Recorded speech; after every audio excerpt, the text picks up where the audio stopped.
How to update App Store. Hey everyone, welcome back to the channel. In this video we are going to learn how we can update our App Store on iPhone, so make sure to watch the video till the end. If you want to update your apps, you go to your App Store, search for the apps and make sure to update it. But if the App Store itself has received an update, how do you make sure that you update it to the latest version? Because certainly you can say it is not there in the settings.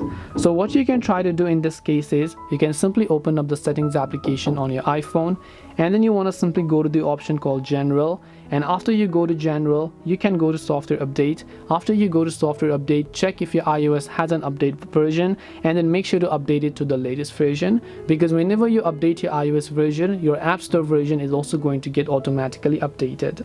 This way you can update your App Store. Hope this video was very helpful to you guys. If it did help you, then make sure to leave a like and subscribe to our channel. If you have got any more questions, then feel free to also leave them down below. Thank you very much for watching till the end of this tutorial, and see you soon in the next video.